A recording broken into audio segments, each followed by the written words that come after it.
Hello student, आज के video में हम डिटेल स्टडी करेंगे factors affecting SN1 and SN2 reactions. यानी कि कौन कौन से फैक्टर्स हैं जो कि अफेक्ट कर रहे हैं यूनिमॉलिक्यूलर न्यूक्लियोफिलिक सब्स्टिट्यूशन रिएक्शन और bimolecular nucleophilic substitution reactions को। There are following various factors that affect SN1 and SN2 reactions. ये जो है कुछ जो है फैक्टर्स हैं जो कि SN1 और SN2 रिएक्शंस को अफेक्ट करते हैं। कौन कौन से हैं? Structure of alkyl halide. Alkyl halide का स्ट्रक्चर क्या है? प्राइमरी है, सेकेंडरी है, टर्शियरी है। इस पे डिपेंड करता है कि एल्किल हैलाइड जो है कौन सा किस टाइप का एल्किल हैलाइड है। Nature of nucleophile. न्यूक्लियोफाइल जो है वीक न्यूक्लियोफाइल है या स्ट्रॉन्ग न्यूक्लियोफाइल है, इस पे भी जो है SN1 SN2 रिएक्शन जो है इफेक्ट करता है। और nature of leaving group. Leaving group का नेचर क्या है, यानी कि वो कितनी जो है फास्ट जो है जो कार्बन और हाइड्रोजन के बीच में जो बॉन्ड बना हुआ है हेलोजन का, वो लिविंग ग्रुप। लिविंग ग्रुप क्या है? हमारा हेलाइड है। ये हमारा लिविंग ग्रुप होता है हेलाइड। तो ये कितनी आसानी से इस बॉन्ड को जो है ये बॉन्ड जो है टूटकर और इस नाइट ये जो है हेलोजन लेकर अपने साथ चला जा रहा है इसके इलेक्ट्रॉन्स को, वो उस पर भी डिपेंड करता है reactions. And nature of solvent. Solvent जो हम यूज कर रहे हैं जो है SN1 के लिए जो है पोलर प्रोटिक सॉल्वेंट और SN2 के लिए पोलर ए प्रोटिक सॉल्वेंट यूज करते हैं। उस पर किस प्रकार से डिपेंड करता है जो है रिएक्शन हमारा SN1 SN2 रिएक्शंस, इसकी हम डिटेल स्टडी करेंगे यहाँ पे। Structure of alkyl halide. पहला क्या है हमारा factor affecting SN1 SN2 reactions में structure of alkyl halide. Alkyl halide का स्ट्रक्चर्स पे किस तरह से जो है हमारा SN1 SN2 रिएक्शंस जो होते हैं डिपेंड करते हैं। देखते हैं SN1 reaction. In SN1 reaction, carbocation form an intermediate from the alkyl halide by ionization.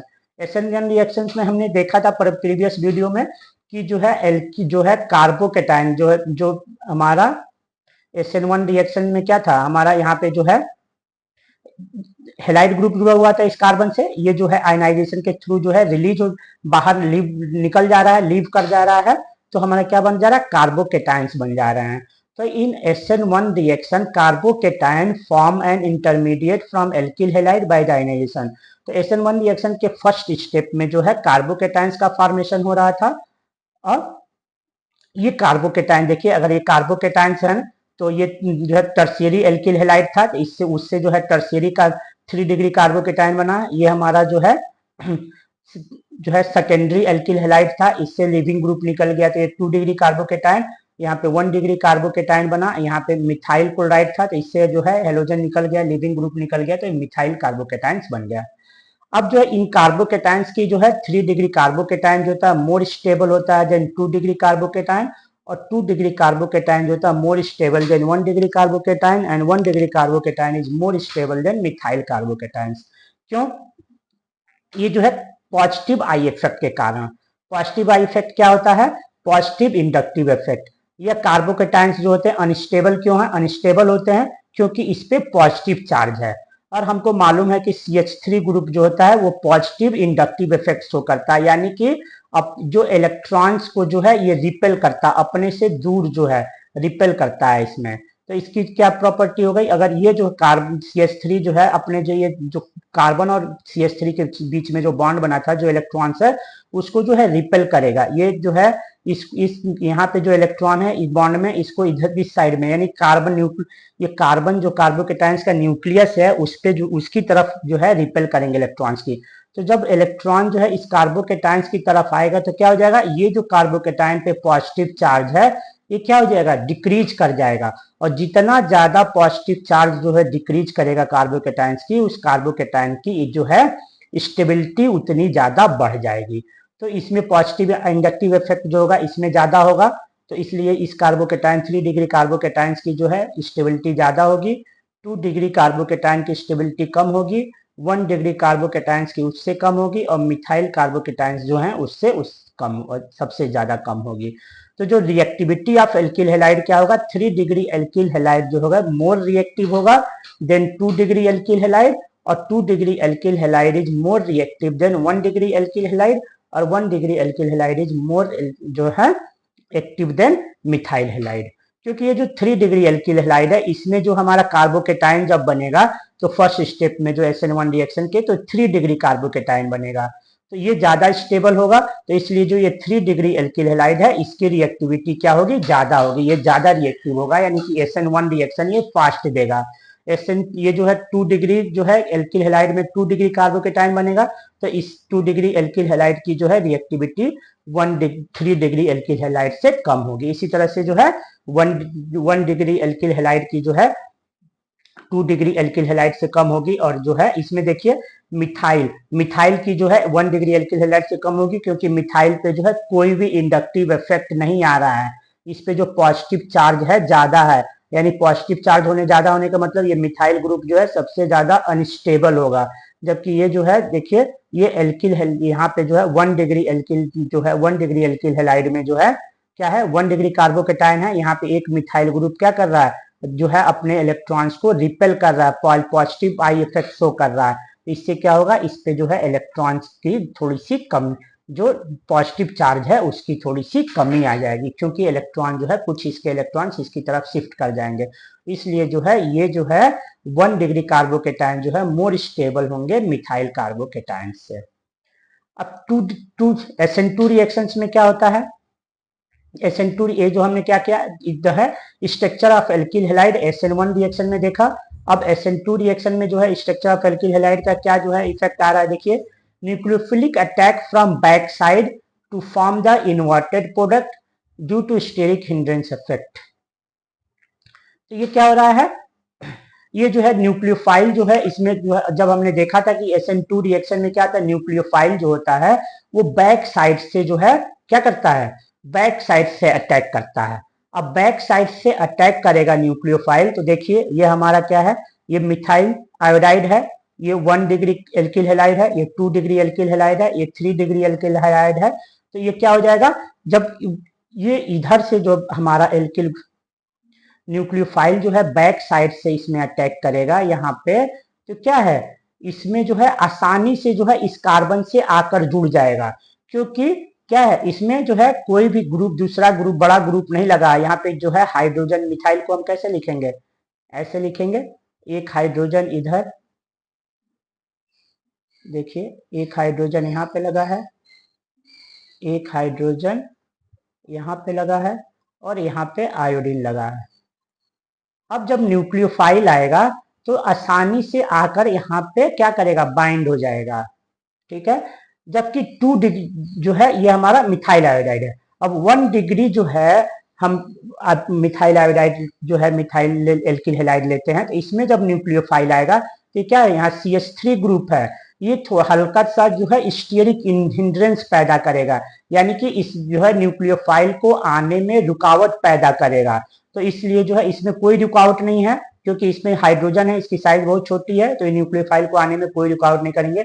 इसमें एक मिथाइल ग्रुप है, तो जब न्यूक्लियोफाइल पीछे से आएगा तो ये थोड़ा सा रुकावट करेगा, इसमें 2 एल्किल ग्रुप हैं, तो ये क्या करेंगे ये ज्यादा रुकावट पैदा करेंगे, और यहाँ पे जो है ये 3 जो है इस कार्बन से जो है जो हमारा 3 जो है एल्किल ग्रुप है 1 2 3, तो यहाँ पे जो है क्या होगा न्यूक्लियोफाइल को ये आने ही नहीं देंगे, तो इसको हम क्या बोलते हैं स्टीयरिक हिंड्रेंस इफेक्ट बोलते हैं, यानी कि ये जो मिथाइल ग्रुप्स हैं ये इस कार्बन पे इस न्यूक्लियोफाइल को आने ही नहीं देंगे, जगह ही नहीं देंगे, स्टीयरिक हिंड्रेंस होगा।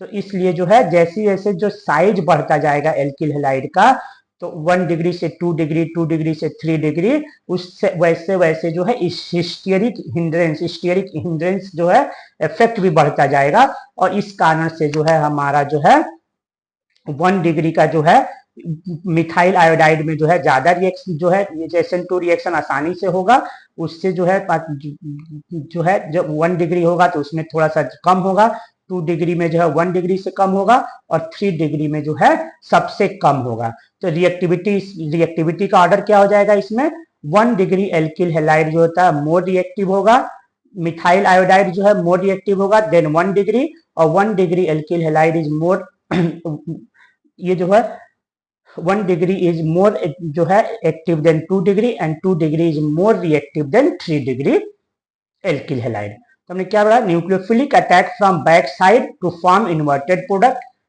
प्रोडक्ट जो है दे रहे हैं, बैक साइड से देगा तो इन्वर्टेड प्रोडक्ट बन रहा था, और इसमें जो है क्या होगा, स्टीयरिक हिंड्रेंस के कारण जो होगा वो जो है 3 डिग्री की रिएक्टिविटी जो होगी क्या होगी, कम होगी, और जो है 1 डिग्री एल्किल हैलाइड की जो है रिएक्टिविटी ज्यादा होगी। अब नेचर ऑफ न्यूक्लियोफाइल हम देख लेते हैं। नेचर ऑफ न्यूक्लियोफाइल, जो न्यूक्लियोफाइल जो होगा जितना जो है स्ट्रांग होगा उतनी आसानी से जाकर जो है क्या करेगा, वो जो है कार्बन से जाकर बाइंड हो जाएगा, प्रोडक्ट बनाएगा। तो ये देखिए साइनाइड का जो है न्यूक्लियोफाइल जो है, न्यूक्लियोफाइल का मतलब क्या है, उस पे इलेक्ट्रॉन की अवेलेबिलिटी जो है, लोन पेयर ऑफ इलेक्ट्रॉन जो है कितनी आसानी से वो दे रहा है। तो साइनाइड की न्यूक्लियोफिलिसिटी जो है ज्यादा होती है देन आयोडाइड। आयोडाइड की जो होती है C2 जो है C2H5O से, OH ग्रुप से, फिर ये जो है C2H5O जो है इससे ज्यादा होती है। क्लोराइड इसकी जो है क्लोराइड से ज्यादा होती है, इसकी जो है एसिटेट से ज्यादा होती है। वाटर और फ्लोरीन की जो है न्यूक्लियोफिलिसिटी जो है सबसे कम होती है। तो ये क्या है, हमारा डिक्रीजिंग ऑर्डर ऑफ न्यूक्लियोफाइल। जो न्यूक्लियोफाइल है उनका डिक्रीजिंग ऑर्डर है, यानी कि अपने लोन पेयर ऑफ इलेक्ट्रॉन्स की। ये जो है साइनाइड का जो न्यूक्लियोफाइल होगा वो सबसे फास्ट जो है अपना जो है लोन पेयर ऑफ इलेक्ट्रॉन देकर कार्बन से बाइंड कर ले, जो है बॉन्ड, कोवेलेंट बॉन्ड बना लेगा। SN1 रिएक्शन में देखते हैं, SN1 रिएक्शन में हम weak nucleophile favour SN1 reaction. SN1 reaction में जो है वीक न्यूक्लियोफाइल लेते हैं, यानी कि वाटर जो होता है या जो है अल्कोहल जो है हम यूज करते हैं, तो उनके जो है वीक न्यूक्लियोफाइल जो है वो क्या है, वीक बेस होते हैं, तो वो वीक न्यूक्लियोफाइल होते हैं, यानी कि बहुत ही मुश्किल से अपने लोन पेयर ऑफ इलेक्ट्रॉन्स को वो देते हैं। तो फर्स्ट जो है SN1 रिएक्शन में क्या होता था कि हमारा जो क्लोराइड है, फर्स्ट स्टेप में क्या है, क्लोराइड जो है आयनाइज होकर क्या देता है, हमारा कार्बोकेटाइंस बनाता था। और ये कार्बोकेटाइन उसके बाद जो है जब कार्बोकेटाइन बन जाता है तो कार्बोकेटाइन पे ऑलरेडी क्या है, हमारा पॉजिटिव चार्ज है। तो ये पॉजिटिव चार्ज है, और जब को न्यूक्लियोफाइल वीक न्यूक्लियोफाइल भी होगा उस पर तो निगेटिव चार्ज होगी उस पर। तो ये जो पॉजिटिव चार्ज कार्बन पे आएगा तो ये क्या करेगा, आसानी से इसको अट्रैक्ट कर लेता है। तो ये क्या होता है, ये स्लो रिएक्शन होता है, जबकि सेकेंड स्टेप जो होता है फास्ट रिएक्शन होता है, और हमारा जो है प्रोडक्ट मिल जाता है। तो फर्स्ट स्टेप SN1 रिएक्शन में वीक न्यूक्लियोफाइल जो होते हैं फेवर करते हैं SN1 रिएक्शन को, जबकि SN2 रिएक्शन में क्या होता है, strong nucleophile favour SN2 reaction. जो स्ट्रॉन्ग न्यूक्लियोफाइल होते हैं वो SN2 रिएक्शन को फेवर करते हैं। क्यों, क्योंकि जब न्यूक्लियोफाइल आता है तो क्या करता है, ये बैक साइड से जो है इस कार्बन, जो एल्किल हैलाइड का कार्बन होता है उससे बाइंड होता है, और जब ये बाइंड होता है इससे तो क्या हो जाता है, ये इसको जो है पुश करता है, जो लिविंग ग्रुप है उसको पुश कर देता है। और यहाँ पे देखिए ये जो है जब न्यूक्लियोफाइल आया तो ये ट्रांजिशन स्टेट आ गया, ये जो है पार्शली इससे बाइंड हुआ, और जैसे ही बाइंड होगा तो जितना ज्यादा ये स्ट्रांग होगा उतनी तेजी से क्या करेगा, इस लिविंग ग्रुप को पुश कर कर बाहर निकाल देगा। तो ये हमारा न्यूक्लियोफाइल और जो है कार्बन के बीच में बॉन्ड बन गया, ये लिविंग ग्रुप निकल जाएगा। तो इसमें क्या है, स्ट्रॉन्ग न्यूक्लियोफाइल फेवर SN2, जितना ज्यादा स्ट्रॉन्ग न्यूक्लियोफाइल होगा उतनी आसानी से इस जो है लिविंग ग्रुप को बाहर निकाल देगा। तो as much as strong nucleophile they strongly push the leaving group to leave, push करेगा लिविंग ग्रुप को कि वो जो है यहां से चला जाए। अब थर्ड है हमारा nature of leaving group. Leaving group का नेचर कैसा होना चाहिए, ये जो लिविंग ग्रुप है, ये जो एल्किल हैलाइड में हेलोजन ग्रुप्स है उसको लिविंग ग्रुप कहते हैं, उसका नेचर कैसा होना चाहिए, good leaving group favour both SN1 और SN2 रिएक्शन। यानी जो ग्रुप जो है, जो लिविंग ग्रुप जो है आसानी से जो है चला जाता है, यानी कि बॉन्ड टूट जा रहा है जिनका, वो जो है दोनों SN1 और SN2 दोनों रिएक्शन को फेवर करते हैं। अब देखिए कार्बन और आयोडीन के बीच में ये जो है ग्रेटर होगा than carbon bromine, carbon bromine is greater than carbon chlorine, और carbon chlorine is greater than carbon fluorine. यानी कि सबसे जो है स्ट्रॉन्गर जो होगा या सबसे आसानी से किसमें, कार्बन और आयोडीन का बॉन्ड जो है सबसे आसानी से टूटेगा। क्यों, क्योंकि जो है लेस बॉन्ड एंथैल्पी, इनके बीच जो है एंथैल्पी क्या है, बॉन्ड एंथैल्पी जो है कम होगी, यानी कि इनके बॉन्ड को तोड़ने में हमको क्या है, एनर्जी कम खर्चा होगी। क्यों, क्योंकि कार्बन और आयोडीन हम जब पीरियोडिक ऑर्डर ये जो होते हैं, जब हम पीरियोडिक टेबल में जाते हैं तो फ्लोरीन क्लोरीन ब्रोमीन, जैसे हम ऊपर से नीचे जाते हैं पीरियोडिक ऑर्डर में फ्लोरीन क्लोरीन ब्रोमीन, ऐसे ऐसे क्या है साइज इंक्रीज कर रहा है। तो आयोडीन की साइज सबसे ज्यादा होती है, तो ये क्या हो जाएगा, इनके और इनके बीच में जो है बॉन्ड लेंथ जो है क्या होगा, ज्यादा होगा। तो जो है हमको आसानी से, तो इनके बीच में बॉन्ड लेंथ ज्यादा होगा तो क्या होगा, अट्रैक्शन जो होगा इनके बीच में जो है कम होगा। तो इसको हमको इस बॉन्ड को तोड़ने में क्या होगा, कम एनर्जी देनी पड़ेगी। तो ये जो है इजिली जो है लीव कर जाएगा इसमें।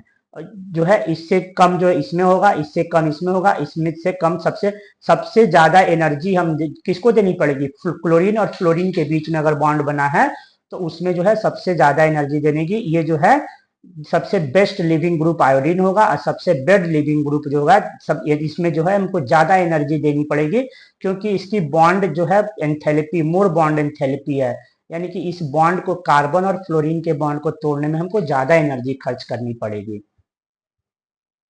तो देखिए कार्बन और फ्लोरीन के बीच में बॉन्ड बना है, carbon chlorine, carbon bromine, carbon iodine. ये क्या है, फ्लोरीन की इलेक्ट्रोनेगेटिविटी ज्यादा होती है तो इस पे पार्शियल निगेटिव चार्ज आ जाएगा, इस पे partial positive charge, partial negative सभी पे आ जाएगा। पोलैरिटी, तो पोलैरिटी कैसे हो, ये क्या हो रहा है, polarity decreases because electronegativity decrease. ये क्लोरीन और फ्लोरीन के बीच में जो बॉन्ड है इनकी क्या है, पोलैरिटी ज्यादा है, क्योंकि फ्लोरीन की इलेक्ट्रोनेगेटिविटी ज्यादा है, जबकि आयोडीन और इनके बीच, कार्बन के बीच में जो है पोलैरिटी जो है कम है। पोलैरिटी क्यों कम है, क्योंकि इसकी आयोडीन की इलेक्ट्रोनेगेटिविटी घट जा रही है। तो जैसे जैसे पोलैरिटी घट रही है, बॉन्ड जो इंथैल्पी होगी वो भी डिक्रीज करेगी, यानी जो एनर्जी हम दे रहे हैं बॉन्ड जो तोड़ने के लिए इस बॉन्ड को, वो भी घटती जाएगी। यानी क्लोरीन और क्लोरीन जो है, कार्बन और आयोडीन के बीच में जो बॉन्ड है वो वीक बॉन्ड होगा, और इसको तोड़ने में हम इसको आसानी से इसको तोड़ सकते हैं। जैसे एग्जाम्पल के थ्रू लिखिए, ये देखिए ये क्या है, क्लोरीन, मान लीजिए कि क्लोरीन और फ्लोरीन है यहाँ पे, ये है, तो ये न्यूक्लियस हो गया, और इनके ये आउटर मोस्ट शेल में ये जो है, एक एग्जांपल लेते हैं, अगर कोई एटम है, स्मॉलर एटम है, तो ये जो है सेल्स हैं, ये हमारा न्यूक्लियस है, ये आउटर मोस्ट इलेक्ट्रॉन्स, इनके बीच में क्या है, दूरी क्या है, कम है। जबकि ये जो है बिग अगर एटम्स हैं तो इनका ये न्यूक्लियस है, जो आउटर मोस्ट इलेक्ट्रॉन है इनके बीच में दूरी क्या होगी, ज्यादा होगी। तो इनकी इलेक्ट्रोनेगेटिविटी क्या होगी, अट्रैक्ट करने के इलेक्ट्रॉन्स की क्षमता कम होगी, जबकि ये न्यूक्लियस से इलेक्ट्रॉन क्या होगा, ये ज्यादा जो है अट्रैक्ट होगा। यानी कि जिसकी साइज जो है छोटी होगी उसकी इलेक्ट्रोनेगेटिविटी क्या है, ज्यादा होगी, और जिसकी साइज बड़ी, जैसे जैसे साइज बढ़ता जाएगा इलेक्ट्रोनेगेटिविटी जो है क्या हो जाएगी, घट जाएगी। Due to small size nucleus of the atom attract electron in shell strongly, hence electronegativity is more. यानी कि फ्लोरीन की साइज क्या होती है, छोटी होती है, इसलिए इसकी इलेक्ट्रोनेगेटिविटी क्या होगी, कम, ज्यादा होगी। जबकि आयोडीन की साइज क्या है, बड़ी है, तो इसलिए इसकी इलेक्ट्रोनेगेटिविटी क्या होगी, ज्यादा होगी। अब नेचर ऑफ सॉल्वेंट, सॉल्वेंट जो हम यूज कर रहे थे SN1 रिएक्शन में जो पोलर प्रोटिक सॉल्वेंट, और SN2 रिएक्शन में पोलर एप्रोटिक सॉल्वेंट, उसका इफेक्ट क्या पड़ रहा है। SN1 reaction favour polar protic solvent use, कौन कौन से यूज करते हैं, वाटर, अल्कोहल या एसिड, जो है RCOH एसिटिक एसिड यूज करते हैं हम। तो वाटर देखिए, वाटर का जो है आयनाइज होकर H+OH- देता है, और ये स्ट्रक्चर होता है हमारा वाटर मॉलिक्यूल का। तो ऑक्सीजन की इलेक्ट्रोनेगेटिविटी क्या होती है, ज्यादा होती है, तो इस पर पार्शियल पॉजिटिव निगेटिव चार्ज आ जाता है, और हाइड्रोजन जो है पे पार्शियल पॉजिटिव चार्ज आ जाता है, यानी ये डाइपोल के फॉर्म में रहते हैं। SN2 reaction polar aprotic solvent होता है, पोलर तो होगा लेकिन हाइड्रोजन जो है प्रोटॉन को रिलीज नहीं करता है। देखिए यहाँ पे डाइपोल बन रहा है, ऑक्सीजन की इलेक्ट्रोनेगेटिविटी जाता है तो निगेटिव, और कार्बन पे क्या हो जाएगा, पॉजिटिव चार्ज आएगा। पोलर तो है बट ये प्रोटॉन्स को रिलीज नहीं कर रहे हैं, तो इसलिए इसको क्या बोलते हैं, पोलर एप्रोटिक सॉल्वेंट। अब SN1 reaction favour bye polar protic solvent, water या अल्कोहल, कैसे, देखिए ये जो है SN1 रिएक्शन जो होता है फर्स्ट कौन देता है, एल्किल हैलाइड देता है, टर्शियरी एल्किल हैलाइड। तो ये हमारा टर्शियरी एल्किल हैलाइड है, ये क्या किया, ये जो है जब हम इसका रिएक्शन कराते हैं तो क्या होता है, ये ब्रोमीन जो है इजिली जो है क्या होता है, रिमूव हो जाता है, और यहाँ पे कार्बोकेटाइंस बनता है। अब इस ब्रोमीन को रिलीज कराने के लिए हमारा क्या है, जो हम सॉल्वेंट यूज कर रहे हैं वाटर या अल्कोहल, ये क्या करता है, इसके इसके इस ब्रोमीन से जो है ये वाटर क्या करता है, हाइड्रोजन बॉन्ड के थ्रू जुड़ जाता है। और जब हाइड्रोजन बॉन्ड से जुड़ता है और ये इसको अपनी तरफ खींच लेता है, खींचता है तो क्या होता है, ये बॉन्ड जो है कार्बन और ब्रोमीन के बीच में जो बॉन्ड था वो आसानी से टूट जाता है। तो ये क्या करता है, जो प्रोटिक सॉल्वेंट है, पोलर प्रोटिक सॉल्वेंट है, ये क्या कर रहा है, ये जो कार्बन और ब्रोमीन के बीच में है इसके बॉन्ड को तोड़ने में भी काम कर रहा है और कार्बोकेटाइंस के फॉर्मेशन में भी हेल्प कर रहा है। और दूसरा क्या है, देखिए, polar protic solvent help to remove the leaving group by forming hydrogen bond but between living group the and polar protic solvent. Polar protic solvent help to remove leaving group, help remove करता है, leaving group को remove करता है by forming hydrogen bond between leaving group के और polar protic solvent के बीच में hydrogen bond बनाकर इसको खींच लेता है, जिससे कि ये बॉन्ड आसानी से टूट जाता है and facilitate the formation of carbocation intermediate, और कार्बोकेटाइन फॉर्मेशन में हेल्प करता है। और दूसरा उसका क्या काम है, polar protic solvent stabilize both carbocation anion by solvation process, और जब वो कार्बोकेटाइंस और एनाइंस बन जाते हैं तो इनको भी क्या करता है, स्टेबलाइज करता है by solvation process, solvation process के थ्रू, यानी कि जो सॉल्वेंट होता है वो जो है इस कार्बोकेटाइन से क्या करता है, इस पे जो है पार्शियल निगेटिव चार्ज है और इस पे पार्शियल पॉजिटिव चार्ज है, तो ये जो है एक जो है बॉन्ड बना लेता है, यहाँ पे जो है ये हाइड्रोजन बॉन्ड होता है या वंडर वाल्स होते हैं, वीक बॉन्ड्स होते हैं, जिसके क्या कारण जो है बॉन्ड बनने से क्या होता है, इन पे जो चार्जेस होते हैं वो डिस्ट्रीब्यूट हो जाते हैं और ये कार्बोकेटाइंस क्या होता है, स्टेबल हो जाता है। और इसी तरह से ये भी क्या है, ये जो है ब्रोमीन आयन बन रहा था, ये भी वाटर के जो देखिए वाटर पे ऑक्सीजन पे नेगेटिव चार्ज है और हाइड्रोजन पे पॉजिटिव चार्ज, इनके बीच जो है एक जो है इस वीक बॉन्ड बन जाता है, जिससे कि ये भी ब्रोमीन भी क्या हो जाता है, जो है स्टेबलाइज हो जाता है। तो जितनी ज्यादा स्टेबिलिटी इनकी ज्यादा होगी उतनी ज्यादा क्या होगा, उतनी आसानी से क्या होगा, ये जो एल्किल हैलाइड से जो है हमारा कार्बोकेटाइंस जो है आसानी से बन जाएंगे। तो क्या कर रहा है, जो प्रोटिक जो है पोलर प्रोटिक सॉल्वेंट कार्बोकेटाइंस के फॉर्मेशन में भी हेल्प कर रहा है और कार्बोकेटाइंस या और एनाइंस बन रहे हैं उनको भी स्टेबलाइज कर रहा है। सिंस कार्बोकेटाइन आर अनस्टेबल, ये कार्बोकेटाइंस पे पॉजिटिव चार्ज होता है तो इसलिए अनस्टेबल होता है। Anything that can stabilize the carbocation can speed the reaction, अब कोई भी ऐसी चीज जो इस कार्बोकेटाइंस को क्या कर रहा है, स्टेबलाइज कर रहा है, वो उस रिएक्शंस को क्या कर देता है, रेट ऑफ रिएक्शन को बढ़ा देगा। यानी ये कार्बोकेटाइन अगर स्टेबलाइज ज्यादा होगा तो क्या होगा, इतनी ज्यादा जो है ये क्या होगी, रेट ऑफ रिएक्शन जो होगा इस रिएक्शंस का बढ़ जाएगा। SN2 रिएक्शन में क्या रोल है, इन SN2 reaction favour bye polar aprotic solvent, इसमें जो SN2 रिएक्शन में है पोलर एप्रोटिक सॉल्वेंट जो होते हैं वो जो है SN2 रिएक्शन को फेवर करते हैं, जैसे एसीटोन, डाई मिथाइल सल्फोक्साइड, इसको हम DMSO बोलते हैं, ईथर या DMF डाई मिथाइल फॉर्मेमाइड, ये सभी जो है SN2 रिएक्शंस को फेवर करते हैं। इसमें क्या होता है, देखिए SN2 रिएक्शंस में क्या होता है, न्यूक्लियोफाइल जो है हमारे जो है ये 1 डिग्री एल्किल हैलाइड है, इससे आकर जो है बैक साइड से जो है क्या करता है, रिएक्ट करता है।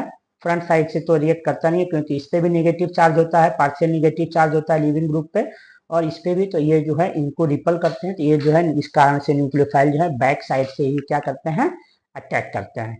तो जब बैक साइड से ये न्यूक्लियोफाइल अटैक करेगा और हम जो है किस इसमें ये सबस्ट्रेट हो गया, रिएक्टेंट हम क्या लेते हैं, जो है स्ट्रॉन्ग जो है बेस लेते हैं, NaOH हमारा क्या है, ये स्ट्रॉन्ग जो है रिएक्टेंट है, न्यूक्लियोफाइल, ये न्यूक्लियोफाइल है। तो ये जब न्यूक्लियोफाइल जो है, यहाँ पे हमने NU दिखाया है, ये न्यूक्लियोफाइल OH यहाँ पे होगा, और इन परसेंट्स ऑफ हम सॉल्वेंट जो होते हैं, सॉल्वेंट क्या होता है, सॉल्वेंट जो है जो रिएक्शंस को हम जो है रिएक्टेंट को या सॉल्यूट को घोलने के लिए यूज करते हैं, जिस सॉल्वेंट में इन दोनों को हम घोल कर रिएक्शन करा रहे हैं उसको हम क्या बोलते हैं, सॉल्वेंट बोलते हैं। तो सॉल्वेंट हमने यहाँ पे DMSO लिया है। तो जो न्यूक्लियोफाइल यहाँ पे जो है ये NaOH स्ट्रॉन्ग जो है, स्ट्रॉन्ग NaOH है, यानी कि स्ट्रॉन्ग न्यूक्लियोफाइल देगा। ये न्यूक्लियोफाइल जब यहाँ से इसके बैक साइड से ये करेगा तो जाकर यहाँ पे देखिए ये न्यूक्लियोफाइल यहाँ पे बाइंड हुआ, ये CH3 इसका इन्वर्जन जो है, जब न्यूक्लियोफाइल बैक साइड से रिएक्ट करता है तो क्या होता है, इन्वर्जन होता है कंपाउंड का, तो ये CH3 इधर आ जाएगा, ये जो है लिविंग ग्रुप यहाँ निकल जा रहा है। अगर हम जो है पोलर प्रोटिक सॉल्वेंट लेते ए प्रोटिक की जगह पे, तो जो न्यूक्लियोफाइल हमारा यहाँ पे बन रहा आ रहा है स्ट्रॉन्ग न्यूक्लियोफाइल, ये क्या करता है, ये स्ट्रॉन्ग न्यूक्लियोफाइल जो है जो पोलर प्रोटिक सॉल्वेंट है, यानी जो कोई प्रोटॉन दे रहा था उस प्रोटॉन से जो है रिएक्ट कर जाता, और जब प्रोटॉन से रिएक्ट कर जाता तो इस जो है इस यहाँ पे जो है बाइंड होने के लिए अवेलेबल ही नहीं होता, इस कार्बन से बाइंड ही नहीं होता, एल्किल हैलाइड से सबस्ट्रेट से रिएक्शन ही नहीं करता और हमारा प्रोडक्ट ही नहीं बनता। इस कारण से जो है हम क्या लेते हैं, इसमें जो है हम पोलर एप्रोटिक सॉल्वेंट लेते हैं, यानी कि ऐसा सॉल्वेंट जिसमें कि प्रोटॉन नहीं है।